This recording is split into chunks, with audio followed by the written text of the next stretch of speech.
নমস্কার আপনাদের সকলকে। আজকে বাংলাদেশের বিখ্যাত হিন্দু মন্দিরসমূহের মধ্যে অন্যতম মন্দির শ্রী শ্রী শ্রী মঙ্গলেশ্বরী কালী মন্দিরে চলে এলাম।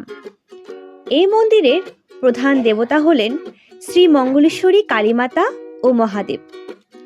এটি বাংলাদেশের মৌলভীবাজার জেলার শ্রীমঙ্গলে অবস্থিত একটি বিখ্যাত কালী মন্দির। আনুমানিক 1400 বঙ্গাব্দে মন্দিরটি প্রতিষ্ঠার তারিখ হিসেবে জানা যায়, তবে ইতিহাস ঘাটলে 2012 সালে মন্দিরটি নির্মাণের কাজ শুরু হয়েছিল এবং মন্দিরটি উদ্বোধনও করা হয়েছিল। মন্দিরের প্ল্যান, ডিজাইন ও নির্মাণ কাজে তদারকি করেন প্রকৌশলী নিশীথ রঞ্জন দত্ত পুরকায়স্থ। তার মতে 1300 বর্গফুট জায়গার উপর এই মন্দির নির্মাণ করা হয়। মন্দিরের উচ্চতা 48 ফুট। প্রবেশ ও বের হওয়ার জন্য মন্দিরের চারিদিকে 5টি ফটক আছে। মন্দিরটি নির্মাণও করা হয়েছে 5টি স্তরে। রয়েছে ছোট বড় 5টি চূড়া।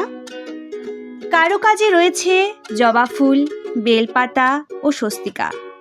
কালীমাতাকে প্রদক্ষিণের জন্য মূল মন্দিরের ভেতরে রাখা হয়েছে ফাঁকা বারান্দা। শ্যামা পূজা এই মন্দিরের প্রধান উৎসব। প্রতিদিন সকাল 7টা থেকে রাত 8টা পর্যন্ত মন্দিরটি খোলা থাকে। শ্যামা পুজো তিথিতে এই মন্দিরে হাজার হাজার ভক্তবৃন্দ এই মন্দিরে মঙ্গলেশ্বরী মাতাকে পুজো দিতে আসেন। ভক্তরা এই মন্দিরে মানত করেন। আনন্দময়ী কালী হল দেবী আদ্যাশক্তি মহামায়ার বিশেষ রূপ। সকলের বিশ্বাস মতে তিনি খুব জাগ্রত একজন দেবী। পুরো মন্দিরটিতে দেওয়া হয়েছে রক্ত জবার লাল রঙের সাদা মিশ্রণ, আর কারুকাজে ফুটিয়ে তোলা হয়েছে সোনালি ও ব্রোঞ্জ রঙে। সব মিলিয়ে অপরূপ কারুকাজ ও চোখ ধাঁধানো রং। মন্দিরটি দেখলে মনে হয় যেন রক্ত জবা ফুটে আছে। 5 স্তর বিশিষ্ট এই মন্দিরটি দেখা যাবে শহরের চৌমুহনা থেকে কলেজ সড়ক হয়ে একটু এগিয়ে রাস্তার বাম পাশে।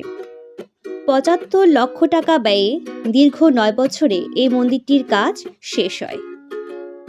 প্রায় 100 বছর আগে স্থানীয় হিন্দু ধর্মাবলম্বীরা এখানে শ্রী শ্রী কালীমাতাকে প্রতিষ্ঠা করে মন্দিরের নাম দেন শ্রী শ্রী শ্রী মঙ্গলেশ্বরী কালীবাড়ি।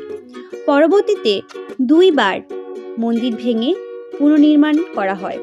বর্তমানে 3য়বার স্থায়ীভাবে 5 স্তরের নাট দিয়ে এটি স্থায়ীভাবে স্থাপন করে সেখানে দেবীকে পুনরায় স্থাপন করা হয়।